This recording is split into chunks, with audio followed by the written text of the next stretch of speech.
I was walking toward my car that Tuesday morning, briefcase in hand, when a homeless man came running across the parking lot like his life depended on it. His clothes were torn, his face dirty, but his eyes held an urgency that stopped me cold. Please subscribe to the channel and write in the comments what city you're watching from. Sir, don't start that car, your daughter-in-law, he shouted, grabbing my arm with surprising strength. My blood froze. Caroline. What could she possibly have to do with this stranger? I looked at him more carefully. Mid-30s maybe, with the weathered face of someone who'd been living rough for years, but there was something in his expression that wasn't madness or desperation. It was genuine fear. What about my daughter-in-law? I asked, my voice barely steady. She paid someone to mess with your car. I saw them under the hood 20 minutes ago. They said you weren't supposed to make it to any meeting today. His words tumbled out in a rush, like he was afraid I wouldn't believe him. The inheritance meeting. I was supposed to be at the lawyer's office in 30 minutes to discuss Margaret's estate. My wife had been gone for 8 months now, and today we were finally settling her affairs. Caroline had been pushing for this meeting for weeks, claiming she needed closure for my son David's sake. You're certain about this? I studied the homeless man's face, searching for any sign of deception or mental instability. Dead certain, sir. The guy who did it, he was bragging about how easy the job was going to be. Said something about making it look like an accident on Highway 12, right where that curve gets slippery after rain. He pointed toward my Honda Civic. They loosened something important under there. Brakes, maybe, or steering. My hands started shaking. Highway 12 was exactly the route I'd planned to take to the lawyer's office. The curve he mentioned had been the site of 3 fatal accidents in the past 2 years. If someone had sabotaged my car, "Why are you telling me this?" I asked. "You don't even know me." The man's expression softened. "Because 35 years ago, a stranger helped my father when no one else would. Said I should pay it forward someday." He stepped back, as if afraid I might think he wanted something. "Your daughter-in-law, she's been planning this for months. I've been sleeping in the alley behind the garage where she met with the mechanic. Heard everything." Caroline. Beautiful, 23-year-old Caroline, who'd married my son David 2 years ago and immediately started making suggestions about how I should simplify my life, how I should move to a smaller place, how I should consider that David and she were young and starting a family while I was getting older and might not need such a large inheritance. "What exactly did you hear?" I asked, pulling out my phone to call the police. "Don't call them yet," he said urgently. "You need proof, and if you report this now, she'll just deny everything. The mechanic will disappear and you'll look like a paranoid old man." He was right, and I hated that he was right. "What's your name?" "Dominic. Dominic Walsh. I used to work for Patterson and Associates downtown before," he gestured at his current situation, "before everything fell apart. Patterson and Associates. I knew that firm. They'd handled some legal work for Margaret's business years ago." "The law office?" "Yeah, I was a paralegal there until I started drinking too much after my wife died. Lost everything." His voice carried the weight of genuine regret. "But I remember how legal evidence works. You need recordings, documents, something concrete." I looked at my car, then back at Dominic. Everything in me wanted to call the police immediately, but his advice made sense. Caroline was smart, manipulative, and she'd been planning this carefully. If I moved too fast, she'd find a way to make me look like the problem. "The meeting," I said. "If I don't show up, she'll know something went wrong." "That's exactly what I was thinking. You need to get to that meeting, but not in your car." Dominic glanced around the parking lot. "Take a taxi, an Uber, anything. Show up alive when she's expecting you to be dead." The full horror of what he was suggesting hit me. Caroline had planned for me to die in a car accident on the way to discuss Margaret's inheritance. She was probably sitting in the lawyer's office right now, checking her watch, waiting for the phone call that would tell her I'd never made it. "My son," I whispered. "Does David know?" Dominic shook his head. "From what I overheard, she's been telling him you're getting senile, that you're becoming dangerous behind the wheel.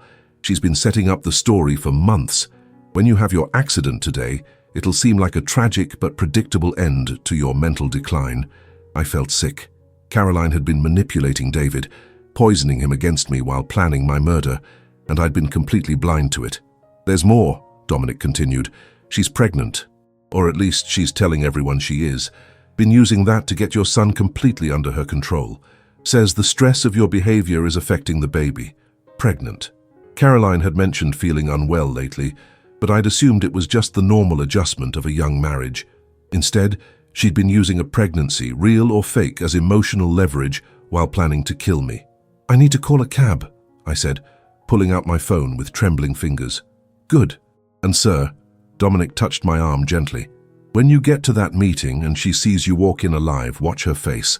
That reaction will tell you everything you need to know about who she really is."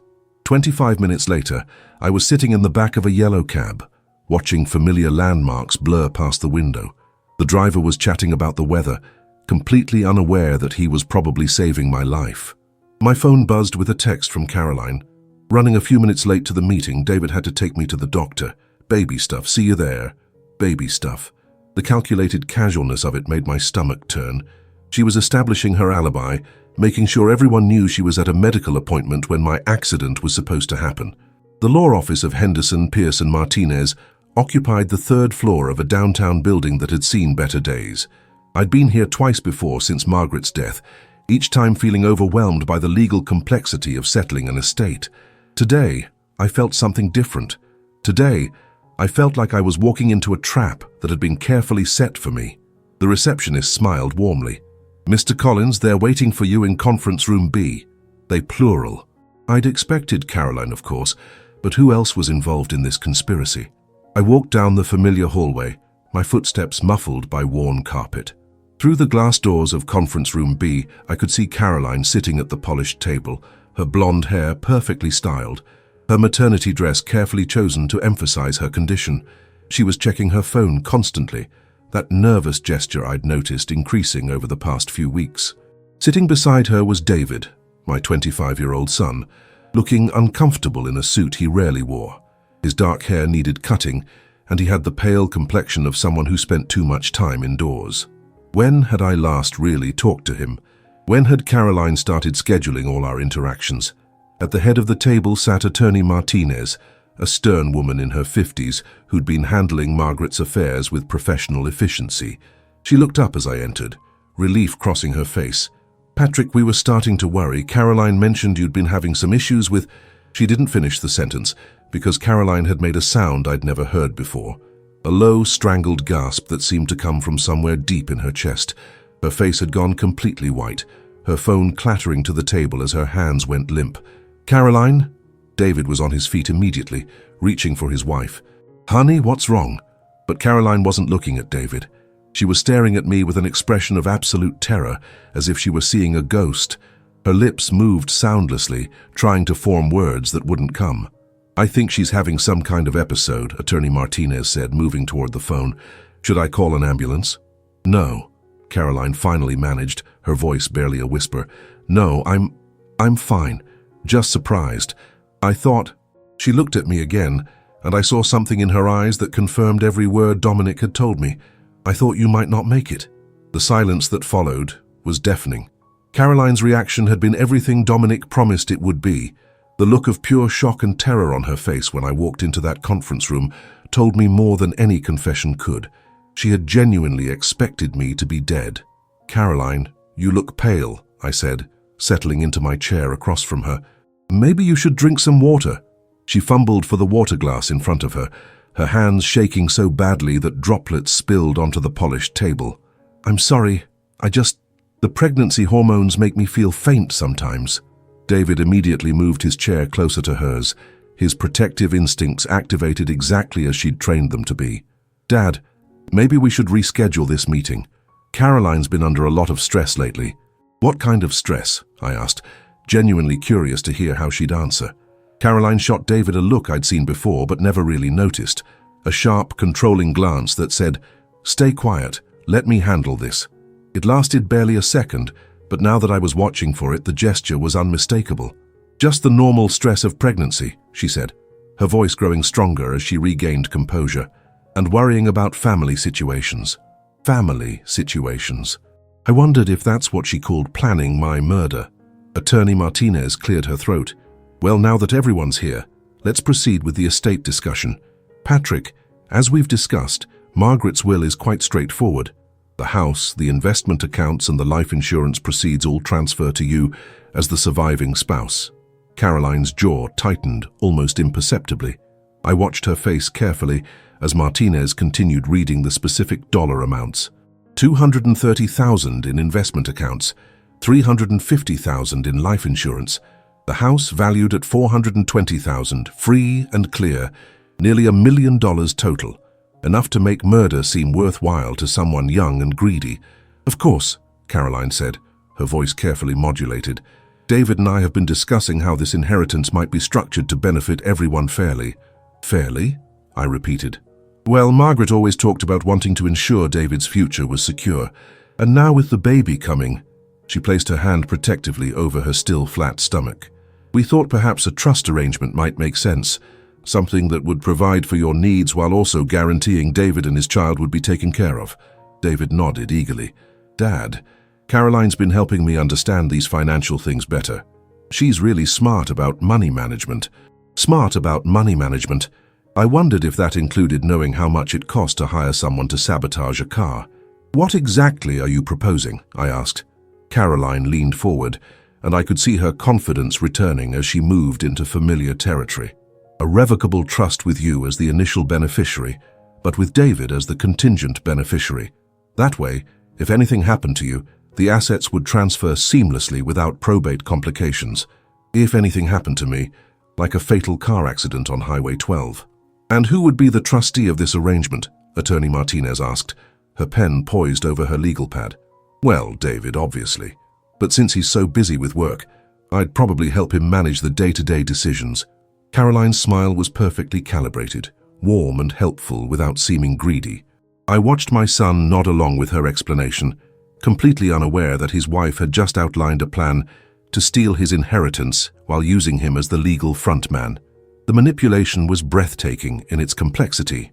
That's an interesting suggestion, I said slowly, but I'm curious about something else first. Caroline's eyes sharpened with wariness. What's that? David, when did you start thinking I was becoming senile? The question clearly caught him off guard. He glanced at Caroline, then back at me. I wouldn't say senile, Dad. Just maybe a little forgetful lately. Caroline's noticed some things. What kinds of things?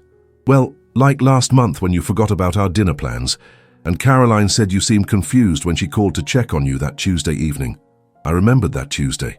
Caroline had called at 9:30 at night, waking me from sleep, then acted concerned when I sounded groggy. I was asleep, David. It was 9:30 on a weeknight. See, Caroline interjected, that's exactly what I mean. Elderly people often have disrupted sleep patterns, going to bed unusually early, then being disoriented when awakened. Elderly people. I was 57 years old, hardly doddering around with a walker, but Caroline was expertly building a narrative that would make my sudden death seem inevitable rather than suspicious. Caroline, I said, how long have you been planning this trust arrangement? We've been discussing it for several weeks, she replied. Ever since we found out about the pregnancy, it's important to plan for the future. Several weeks. Right around the time Dominic said she'd started meeting with the mechanic. And David, you're comfortable with Caroline managing financial decisions? Of course, she's incredible with money. She's already helped me organize my credit cards and set up a better savings plan. David's pride in his wife was painful to watch, knowing how thoroughly she'd manipulated him. What savings plan? I asked. Caroline answered before David could speak. We've been setting aside money each month for the baby's future. College fund, emergency savings, that sort of thing. How much have you saved so far? David looked uncertain. Caroline handles those details. I just transfer my portion to her each month. What portion? Half my paycheck, David said. Caroline explained that couples should pool their resources for maximum efficiency. Half his paycheck. I did quick mental math. David made decent money as an IT specialist, probably $45,000 a year. Caroline was collecting over $900 monthly from him, supposedly for savings, while remaining mysteriously unemployed herself. Caroline, what kind of work are you doing these days? I'm between jobs right now. The pregnancy makes it difficult to commit to anything long-term. Her answer was smooth, practiced, but I've been using the time to research investment strategies and family financial planning. Investment strategies, like investing in my death. Attorney Martinez had been taking notes throughout this conversation, and I could see her growing discomfort with the family dynamics playing out in her conference room. Patrick, do you want to proceed with setting up this trust arrangement today? Actually, I'd like to postpone any major decisions for a few weeks, I said. I want to make sure I fully understand all the implications. Caroline's face tightened with frustration she couldn't quite hide. Patrick, I really think sooner is better than later, especially with your recent confusion episodes. What confusion episodes? Well, like today. David was worried when you didn't answer your phone this morning. We thought maybe you'd gotten lost or had some kind of episode. David nodded. Caroline tried calling you around 10:30. When you didn't answer, she was really concerned. 10:30. That was exactly when I'd been talking to Dominic in the parking lot, learning about the sabotage to my car. Caroline had been calling to check whether I was dead yet. My phone was on silent, I said. I had some unexpected business to handle. What kind of business? Caroline's question came too quickly, with too much intensity. Personal business. The silence that followed was thick with tension. Caroline was clearly frustrated that her carefully laid plans had gone wrong, but she couldn't express that frustration without revealing her true motives. David looked confused by the undercurrents he could sense, but didn't understand. Well, Attorney Martinez said, why don't we table the trust discussion for now and focus on the immediate estate transfer? Patrick, you'll need to sign some documents to officially transfer Margaret's assets into your name. For the next 30 minutes, I signed papers, while Caroline sat rigid in her chair, watching her inheritance slip away with each signature. David tried to make conversation about work and the baby, but the atmosphere remained strained. When we finally finished, Caroline stood abruptly.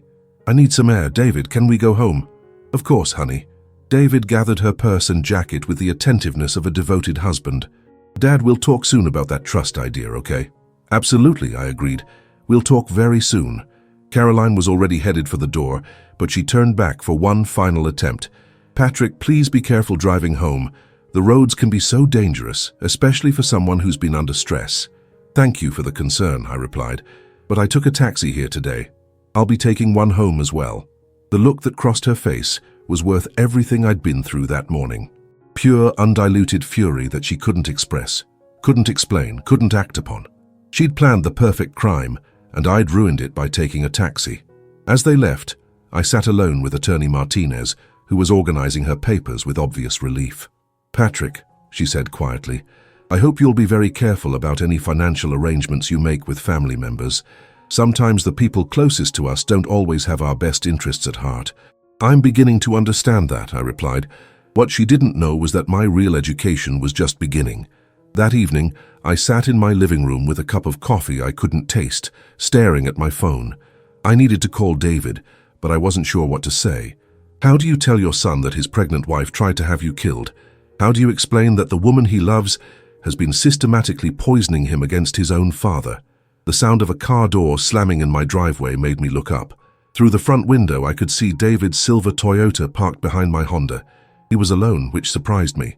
Caroline rarely let him visit me without her supervision anymore. The doorbell rang, and when I opened it, David stood there looking haggard and confused. His usually neat appearance was disheveled, his tie loosened, his hair messy as if he'd been running his hands through it.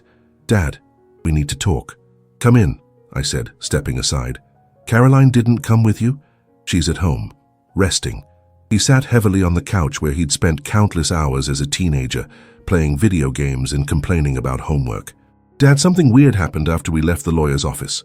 My heart rate picked up. What kind of weird? Caroline got a phone call. I don't know who it was, but she went completely crazy. Started screaming at whoever was on the other end, saying they were idiots and they'd ruined everything. David looked up at me with genuine confusion. Then she threw her phone against the wall and started crying. The mechanic. It had to be. Caroline had called to find out why I wasn't dead, and whoever answered had to explain that the plan had failed. Did you hear what she was saying exactly? Something about a job that wasn't finished, and how someone was supposed to handle something this morning but screwed it up. David rubbed his temples. Dad, she's been acting strange for weeks, maybe longer. I kept telling myself it was just pregnancy hormones, but today...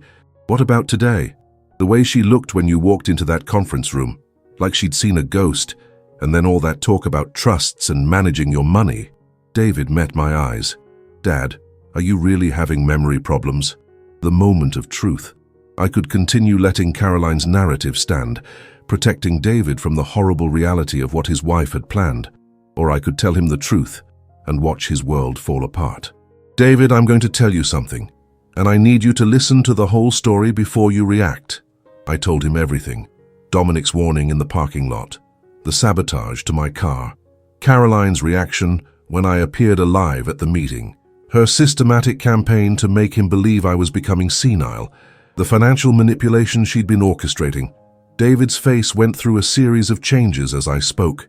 Disbelief, confusion, anger, and finally a kind of sick recognition that suggested some part of him had already suspected the truth. The savings account, he said quietly when I finished. What about it? Caroline's been putting my money into this special savings account she set up for the baby, but last week I tried to check the balance online, and the account number she gave me doesn't exist. David's voice was flat with the shock of realization. When I asked her about it, she said I must have written it down wrong. How much money are we talking about? About $8,000 over the past 6 months. His hands clenched into fists. She's been stealing from me this whole time. David, there's something else you need to know. I told him about Dominic, about the mechanic Caroline had hired, about the plan to make my death look like an accident. With each detail, David seemed to shrink further into himself. She's pregnant with my child, he whispered. How could she plan something like this while carrying my baby? Are you certain she's really pregnant? The question hung in the air between us. David stared at me, and I could see him thinking back through the past few months, looking for evidence he'd accepted without question. She won't let me come to any doctor appointments, he said slowly.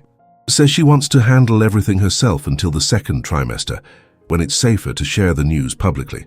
Have you seen any ultrasound pictures, any medical documentation? She says she's waiting to surprise me with everything at once. A big reveal with pictures and all the details. David's voice cracked. Dad, what if she's not even pregnant? What if that's just another lie? Before I could answer, my phone rang. The caller ID showed an unknown number, but something made me answer it. Mr. Collins, this is Dominic. We need to meet tonight. What's happened? I've been watching Caroline's house since this afternoon. She met with 2 men about an hour ago. One of them was the mechanic who sabotaged your car. They're planning something else. My blood went cold. What kind of something else? I couldn't get close enough to hear everything, but I heard your son's name mentioned. And something about making it look like a domestic violence situation. David was watching my face, reading my expression. What is it? He whispered. Dominic, where are you now? Parked across the street from your house.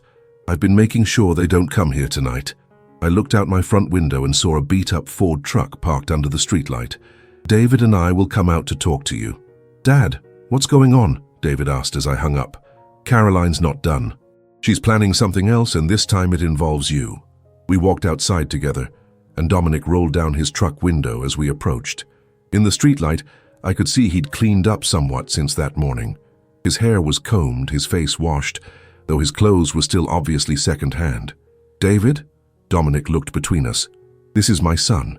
David, this is Dominic Walsh, the man who saved my life this morning. David extended his hand through the truck window. Thank you, he said simply. Don't thank me yet, we're not out of danger. Dominic glanced around the quiet neighborhood. Your wife is desperate now. The car sabotage was supposed to be clean and simple, an accident that couldn't be traced back to her. Now that it failed, she's going to try something messier. What did you hear exactly? I asked. She's going to call the police tomorrow and report that David has been physically abusing her. She's got bruises already prepared, probably makeup or self-inflicted. She's going to claim he hit her when she tried to defend you, and that she's afraid for her safety and the baby's safety. David made a sound like he'd been punched. She's going to accuse me of domestic violence. It gets worse, Dominic continued. She's planning to get a restraining order that will force you out of your own house. Then, while you're dealing with legal problems and can't be around to protect your father, she's going to try again with him. Try again how? I asked. I don't know the details, but she mentioned something about a break-in gone wrong, making it look like you interrupted a burglary and got killed defending your home. The plan was diabolically clever. Frame David for domestic abuse, get him legally separated from both me and Caroline, then stage my murder as an interrupted burglary.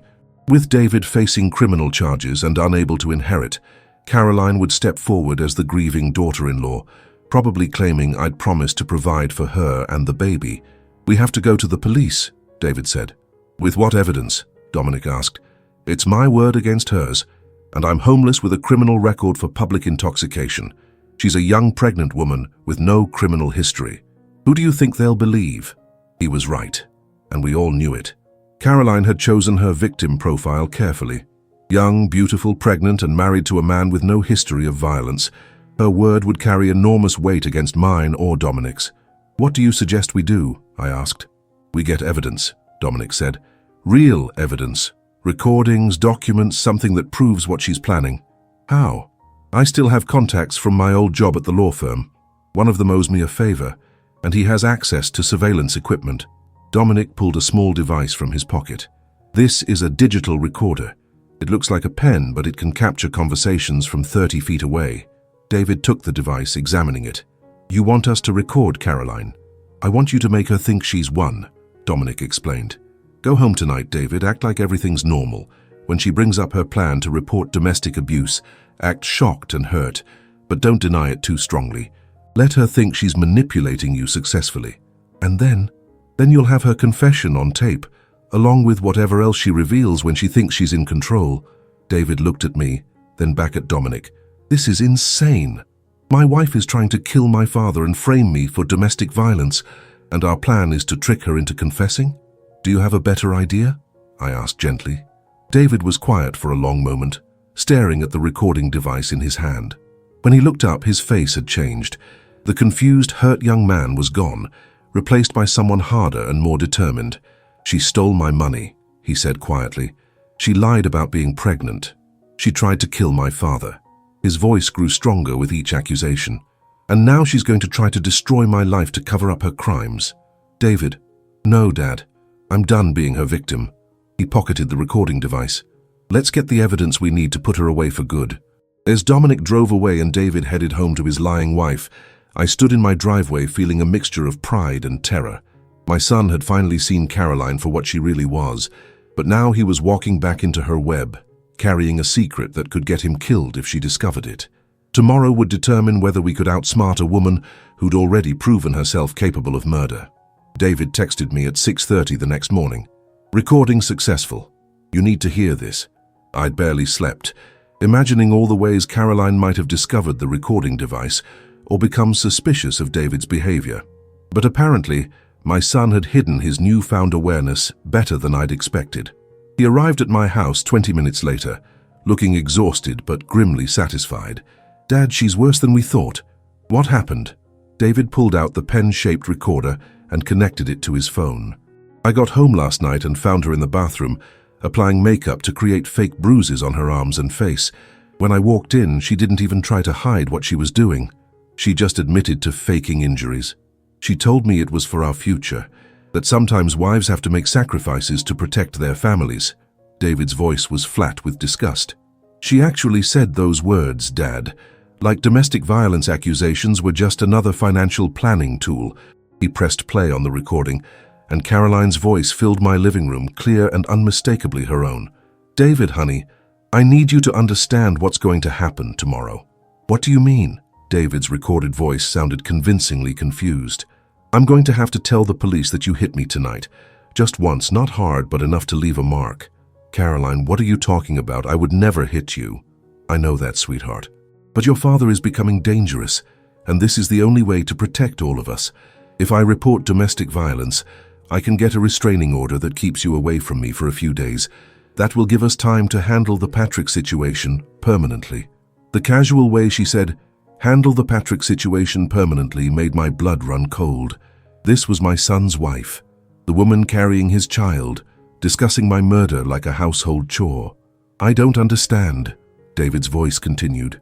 Why would you want to keep me away? Because when something happens to your father, you need to have an alibi. The police will investigate his family first, and if you're legally prohibited from being near me or him due to a domestic violence order, you can't be blamed for whatever happens. What's going to happen to my dad? Nothing he doesn't deserve. He's old, David. He's had his life. We're young, we have a baby coming, and we deserve that inheritance more than he does. I paused the recording. David's face was pale with the same shock I felt hearing his wife casually discuss my impending death. There's more, he said quietly. Caroline's voice resumed. The restraining order will last 72 hours.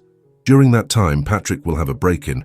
Someone will try to rob his house, and when he resists, well, these things happen to elderly people who live alone. You're talking about killing my father. I'm talking about securing our future. David, your father has almost $1 million that should belong to us. We're young, we could invest that money, build something real. Instead, it's just sitting there while he gets older and more confused. He's not confused, Caroline. He seemed fine at the lawyer's office. He seemed fine because I've been managing his medications. The pills I've been giving him for his anxiety were actually making him confused and forgetful. But apparently he stopped taking them, which is why he was so sharp yesterday. My heart stopped. She's been drugging me. David nodded grimly. Remember those vitamins she insisted on bringing you? The ones she said would help with grief and stress. I remembered. For the past 3 months, Caroline had been showing up twice a week with home-cooked meals and a small bottle of vitamins she claimed were specially formulated for older adults dealing with loss. I'd been taking them faithfully, grateful for her thoughtfulness. What kind of pills were they? Keep listening. Caroline's recorded voice continued. The pills were mild sedatives mixed with a drug that causes short-term memory problems. Nothing dangerous long-term, but enough to make him seem like he was developing dementia. I got them from my friend who works at the nursing home. You've been slowly poisoning him. I've been preparing the groundwork for our future. David, when this is over, we'll have enough money to buy a real house, start my business, maybe even have more children. Don't you want that for our family? What about the baby you're carrying now? There was a long pause in the recording. When Caroline spoke again, her voice had changed, becoming harder and more calculating. There is no baby, David. What? I'm not pregnant. I never was. It was the easiest way to control you and make your father feel guilty about not providing for his grandchild. The silence that followed was devastating. I watched David's face crumble as he heard his wife casually admit to faking a pregnancy for months. You lied about being pregnant. I lied about a lot of things. The savings account where you've been putting money, that's my personal account. The money you thought you were saving for our baby's future. I've been using it to pay the people helping me with this plan. What people? The mechanic who sabotaged your father's car cost $3,000. The man who's going to stage the break-in wants $5,000. Your father's vitamins cost me $800. Caroline's voice carried a note of pride, as if she were discussing a successful business venture. It's an investment in our future. Our future? You've been stealing from me and planning to murder my father. I've been building the life we deserve. Your father had 40 years with your mother to accumulate wealth. We shouldn't have to wait that long for our turn. The recording continued for another 20 minutes, with Caroline explaining the details of her plan with chilling precision. The fake domestic violence report would be filed at 9 a.m. The restraining order hearing was scheduled for 2 p.m. The staged break-in would happen that evening, while David was legally required to stay away. When the recording finally ended, David and I sat in silence. The scope of Caroline's betrayal was staggering. Not only had she planned my murder, she'd been systematically drugging me, stealing from David, and lying about a pregnancy to manipulate both of us. She recorded all of this willingly? I asked. She was proud of it, Dad. She kept talking about how clever she'd been, how she'd thought of everything. David's voice broke slightly. She said most people weren't smart enough to take what they deserved, but she was different. What did you say to her? I told her I needed time to think about it, that the whole situation scared me, but I understood why she felt we deserved the inheritance.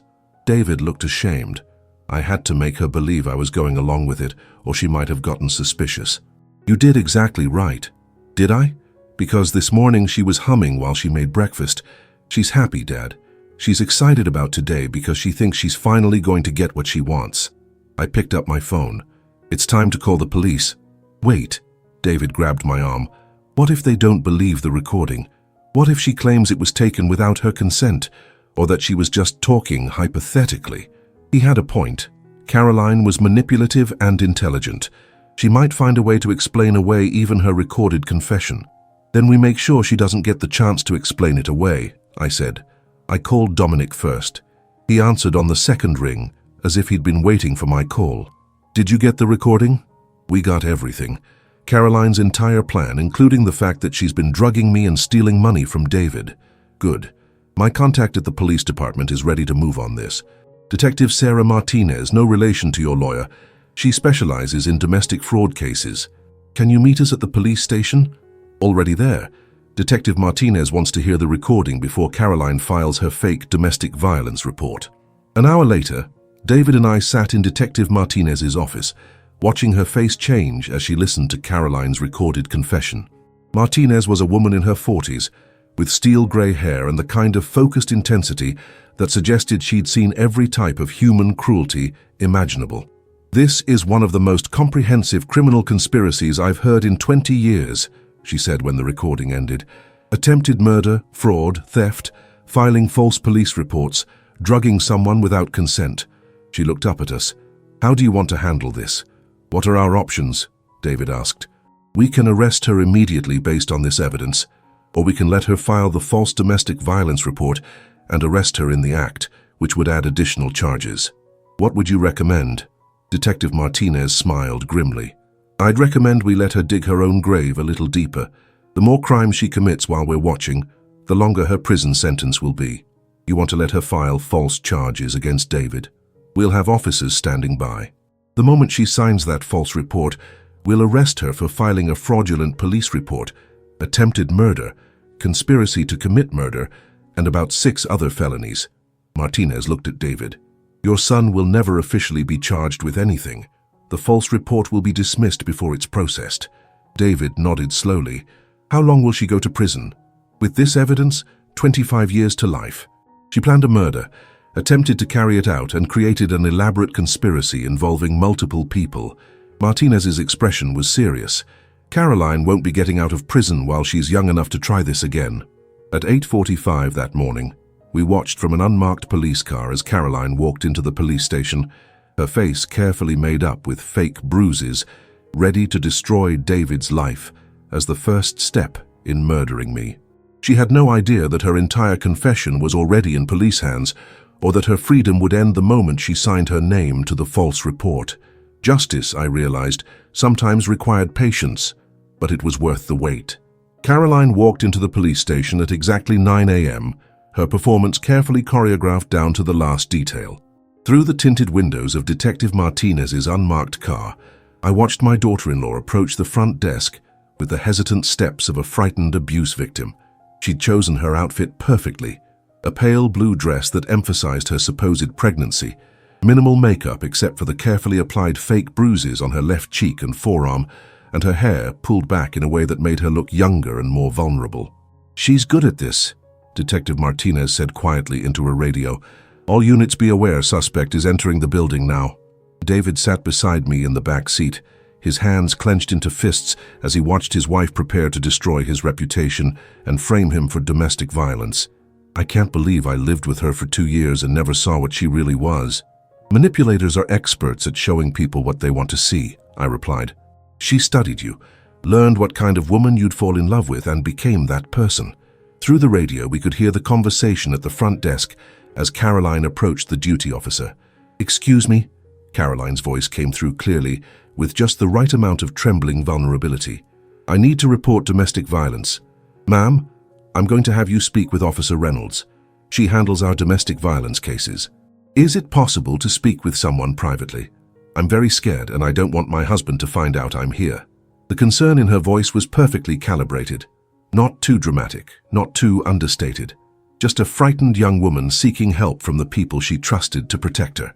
Detective Martinez spoke into her radio. "Reynolds, remember, let her tell the complete story before you take any action. We need everything on record." "Copy that, Detective." Officer Reynolds led Caroline to interview room 2, where hidden cameras would record every word and gesture. Detective Martinez had explained that they needed Caroline to complete her false report entirely before making the arrest, ensuring that the filing of fraudulent charges would be fully documented. "David," I said quietly, "are you ready for this?" He nodded, though his face was pale. "I keep thinking about all the times she seemed so caring and supportive. Was any of it real?" "The affection might have been real in the beginning, but somewhere along the way she decided your inheritance was more important than your marriage." Through the radio, we could hear Caroline beginning her fictional account of domestic abuse. "My husband David Collins hit me last night during an argument about his father," Caroline said, her voice carrying just the right mixture of pain and reluctance. "It's the first time he's ever been physically violent, but I'm worried it's going to get worse. Can you tell me what led up to the incident? Officer Reynolds asked. We've been having problems with David's father, Patrick. He's 57, and we're concerned about his mental state. Yesterday we met with a lawyer about his deceased wife's inheritance, and Patrick seemed confused and paranoid. The lies flowed smoothly from Caroline's lips. According to her version of events, I had been acting erratically for months, making unreasonable demands and threatening to cut David out of the inheritance if he didn't comply with my wishes. David has been under tremendous stress trying to manage his father's behavior while also preparing for our first child, Caroline continued. I'm 3 months pregnant, and the stress has been affecting my health. 3 months pregnant. Even now, facing serious criminal charges, Caroline was maintaining the pregnancy lie that had helped her manipulate David for months. When we got home from the lawyer's office, David was extremely agitated. He started yelling about how his father was ruining our lives and how we'd never get the inheritance we deserved. Caroline's voice broke convincingly. I tried to calm him down, and that's when he hit me. Where did he hit you? Across my face, and then he grabbed my arm hard enough to leave bruises. I was terrified he might hurt the baby. Detective Martinez shook her head in disgust. She's creating a complete fictional narrative, every detail designed to make David look unstable and dangerous. What happens next? I asked. She'll request a restraining order, which would normally be granted immediately in domestic violence cases. But instead of issuing the order, Officer Reynolds will inform her that she's under arrest. Caroline's recorded voice continued. I'm scared to go home. David has never been violent before, but he's been under so much pressure lately, and with his father's mental health problems, I'm worried that violence might run in the family. Violence might run in the family. She was even trying to make me seem potentially dangerous, laying groundwork for her planned home invasion scenario. Mrs. Collins, I want you to know that you're safe here, and we take domestic violence very seriously, Officer Reynolds said. I'm going to need you to sign a formal complaint, and then we can discuss options for protective orders. Yes, please. I just want to protect myself and my baby. Detective Martinez picked up her radio. Reynolds, she's about to sign the false report. Are you ready? Standing by, Detective. Through the surveillance audio, we could hear papers rustling as Officer Reynolds prepared the complaint form. Caroline would be signing her name to a document that falsely accused David of domestic violence, a felony that carried serious prison time even without the other charges she faced. Mrs. Collins, please review this complaint carefully and sign at the bottom if everything is accurate. There was a pause as Caroline read through the document that would criminally charge her husband with domestic assault. This looks correct, Caroline said. David Collins struck me across the face and grabbed my arm, leaving visible bruises, during an argument about family finances on Tuesday evening. And you're certain you want to file this complaint? Yes. I have to protect myself and my unborn child. The sound of pen on paper came through clearly as Caroline signed the false police report that would send her to prison for decades. Mrs. Collins, please remain seated, Officer Reynolds said, her tone shifting from sympathetic to official. Caroline Collins, you're under arrest for filing a false police report, conspiracy to commit murder, attempted murder, theft, and fraud. The silence that followed was deafening. Then Caroline's voice, high and panicked. What? This is insane. I'm the victim here. Ma'am, we have recorded evidence of your plan to murder Patrick Collins and frame your husband for domestic violence. You have the right to remain silent. This is a mistake. Someone's lying about me. I'm pregnant. I would never hurt anyone. Detective Martinez started the car. Time to go. Caroline's about to discover that her entire conspiracy has been exposed. We drove to the police station and entered through a side door that led directly to the detective division. Through a one-way window, I could see Caroline in interview room 2, no longer the vulnerable victim she'd been pretending to be an hour earlier. Her carefully applied makeup was smeared from crying. Her hair was disheveled from pulling at it in frustration, and her face was flushed red with rage. She looked like what she really was, a criminal who'd been caught. I want a lawyer, she was shouting at Officer Reynolds. This is harassment. You can't arrest a pregnant woman without proof. Mrs. Collins, we have your recorded confession from last night, Detective Martinez said as she entered the interview room. Your husband was wearing a wire when you explained your plan to drug his father, stage a break-in, and murder Patrick Collins. Caroline's face went dead white. David was recording me? Your husband discovered your plan to frame him for domestic violence and came to us for help. Everything you said last night about faking your pregnancy, stealing his money, and planning Patrick's murder is on tape. That's impossible. David loves me. He would never betray me like that.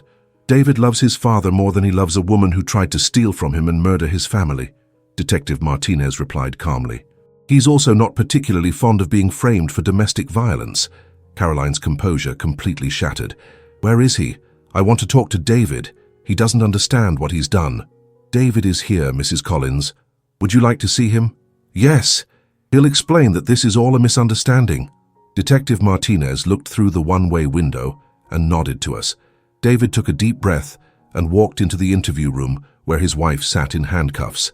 Caroline's face lit up when she saw him. David, thank God you're here.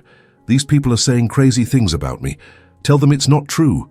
David sat across from her at the metal table, his expression calm and resolute. Caroline, I heard you confess to everything. I recorded you myself. You recorded me. Her voice was barely a whisper. I recorded you admitting that you tried to kill my father, that you've been drugging him for months, that you stole $8,000 from me, that you lied about being pregnant. David's voice remained steady. I recorded you planning to frame me for domestic violence so you could murder my father and steal his inheritance. Caroline stared at him as if he were a stranger. But David, I did all of this for us, for our future together. You did this for yourself. And now you're going to prison for the rest of your life. David, please, I love you. We can work through this. No, Caroline, we can't. David stood up. I'm filing for divorce. I'm also pressing charges for the money you stole from me. Caroline's mask finally slipped completely. The sweet, vulnerable young woman disappeared, replaced by something cold and vicious. You're making a huge mistake, she snarled. Your father is old and useless. That money should belong to us, not some senile old man who's going to die anyway.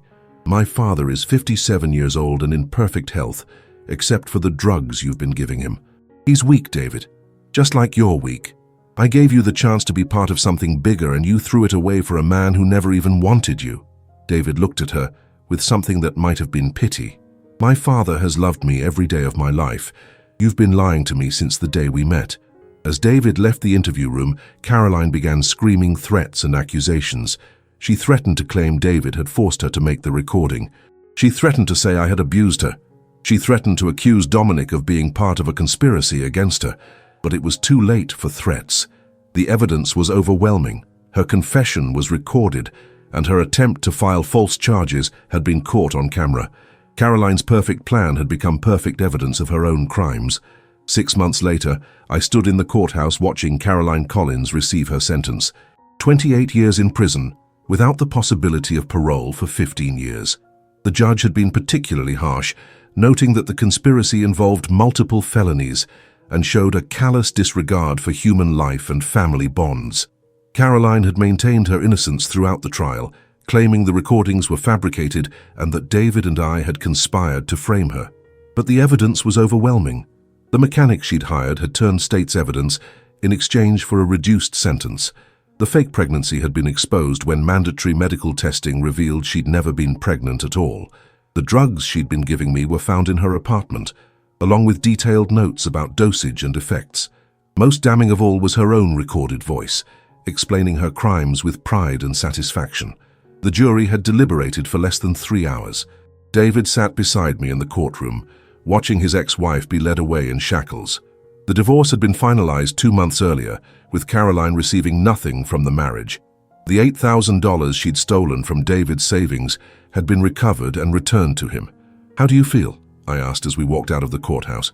Relieved, David said simply, and angry that I was so blind for so long. You weren't blind. You were in love with someone who turned out to be a skilled manipulator. That's not a character flaw, David. That's just unfortunate. We walked to my car in comfortable silence. Our relationship had changed dramatically over the past 6 months. The crisis had brought us closer together than we'd been since David was a teenager. We had dinner together twice a week now, and David had started helping me with some of the renovation projects I'd been putting off since Margaret's death. Dad, David said as we drove home, I've been thinking about something. What's that? Dominic, I know you've been helping him get back on his feet, but I think we should do something more permanent. I smiled. David had been the one to suggest we help Dominic find stable housing and employment after the trial.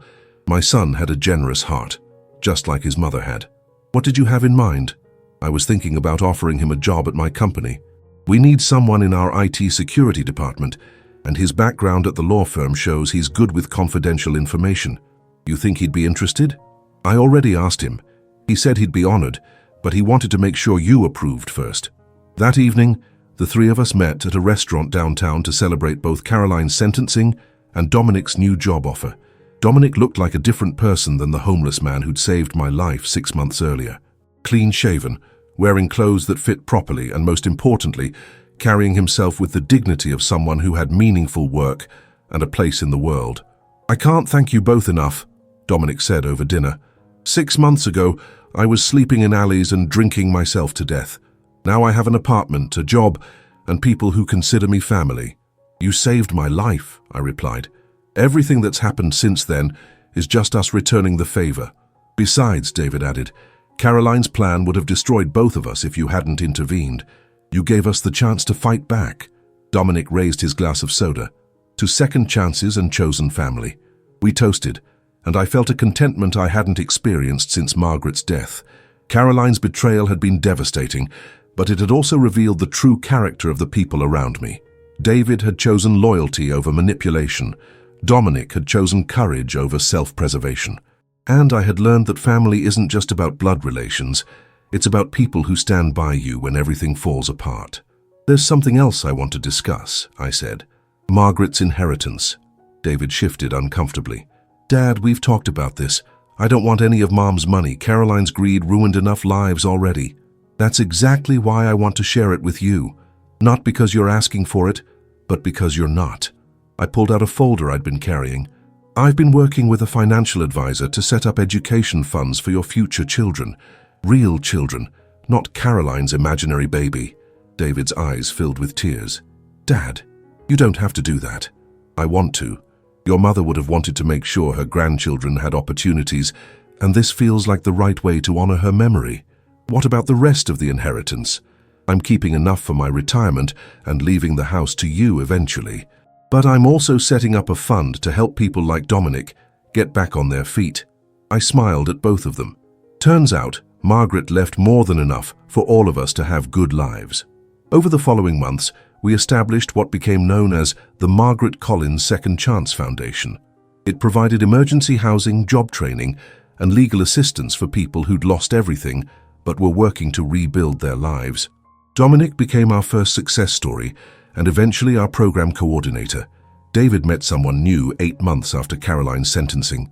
Sarah was a teacher, quiet and genuine, with no interest in inheritances or financial manipulation. She loved David for who he was, not what he might someday inherit. When they got engaged 2 years later, I walked Sarah down the aisle because her own father had passed away, and she considered me the closest thing to a father figure in her life. Caroline tried to appeal her conviction twice, both times unsuccessfully. She also attempted to contact David from prison, letters that he returned unopened. The woman who had once seemed so important in our lives became just an unpleasant memory, a cautionary tale about the dangers of greed and manipulation. I never remarried, but I didn't feel lonely. David and Sarah visited regularly, bringing their twin daughters to spend weekends with their grandfather. Dominic became like a son to me, someone I could trust with anything. The three of us took annual fishing trips together, during which we told stories about our adventures with Caroline that grew more humorous with distance and time. 5 years after Caroline's sentencing, I received a letter from the prison. Caroline wanted to see me. She claimed she had information about other people who might be planning similar crimes against elderly individuals. She said she wanted to help prevent other families from going through what we'd experienced. I threw the letter away without responding. Some people deserve second chances. Caroline Collins wasn't one of them. On a warm Tuesday evening in spring, I sat on my back porch watching David teach his 4-year-old daughter how to throw a baseball. Sarah was gardening nearby while Dominic helped their other daughter build a birdhouse. The yard was full of laughter and conversation, the kind of family gathering Margaret and I had always imagined we'd have someday. Margaret's inheritance had been intended to provide security for our family's future. Caroline had nearly destroyed that future in her greed to claim what wasn't hers. But in the end, The inheritance had done exactly what Margaret wanted. It had brought our family together and created opportunities for love and generosity to flourish. David's daughter ran toward me carrying the baseball, her face bright with excitement. "Grandpa, did you see my throw?" "I saw it, sweetheart." "That was perfect." She climbed into my lap, and I held her close, thinking about how different this moment might have been if Caroline's plan had succeeded. I might have been dead, David might have been in prison, and this beautiful child might never have been born. Instead, we were all here together, safe and happy, building the kind of family that survives because it's based on love rather than money. Caroline had been right about one thing: we all deserved good lives. She'd just been wrong about how to get them. As the sun set over my backyard full of family, I realized that Margaret's greatest gift hadn't been the inheritance she'd left behind. It had been the love that made us fight for each other when everything else fell apart. That love had been worth more than any amount of money Caroline could have stolen, and it would last far longer than her 28-year prison sentence.